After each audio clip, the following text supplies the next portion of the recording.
I keep finding these like coverlet quilts, so it's actually like a cheater quilt. It's not actually quilted, and they're really thin and just backed with white. And I wasn't sure what to do with them, and then it hit me, make shorts. As far as a pattern, I decided to just kind of hack one, so I used some shorts that fit me well and sort of made up a pattern. There are tons of tutorials on how to do this online. I folded the top over because I actually, for this one, just used the natural edge of the quilt, which already was bound. So I just folded it up like 1.5 inches or 2 inches. And then I cut out my pattern pieces. To make shorts, you need 2 front pieces and 2 back pieces mirrored. The front and back are similar, except the back piece will have a longer like crotch seam to fit your butt, and then they're usually higher up in the back too. So you want to match the front and the back at the crotch seam first. That's what I like to do, and sew them together. And then here I'm just picking out a color for the pockets, and I cut out 4 of those pockets. I measured 3.5 inches down from the top because that's how much I figured I would need once I folded it down for my elastic. And then I just stitched the pockets on good sides together, and then I top stitch them.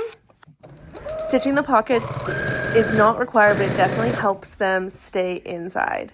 And then you're going to line up your front and back, so it's kind of like a loop, like these pieces are already connected. And then you're going to stitch down and around the pocket.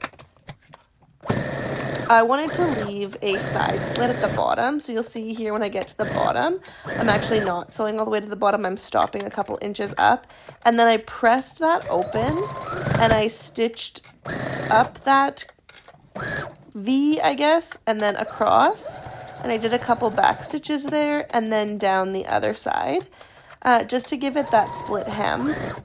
Once you've got the split hem done, you're going to sew your 2 sides of your shorts together.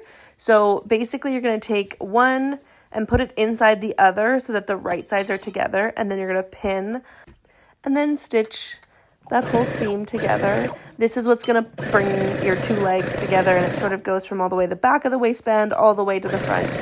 Then I'm going to press my pockets forward and pin them in place.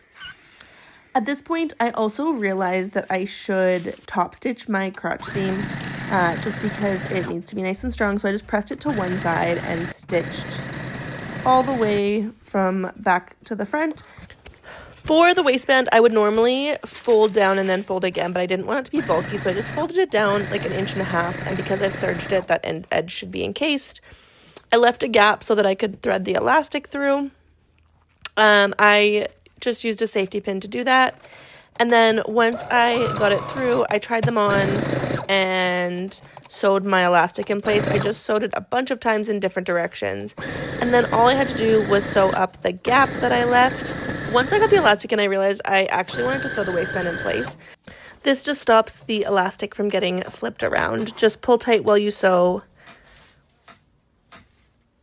Okay, I finished the shorts and I love them. I think I will be making a lot more of these. I love the slit at the side. I feel like it just makes them comfy and roomy. A couple things that I would play around with is the pockets. I find the side seam pockets almost like it's hard to keep them laying flat. And then the pattern placement. And I think this is the thing when I see other people do quilt shorts that I always find I'm like, oh, it's hard to get the pattern placement right. Because it's hard to imagine or visualize what they're going to look like. So playing around with where the pattern pieces are, but honestly overall I think that they turned out really good. I like the waistband, they're super comfy. I like the rise. Success.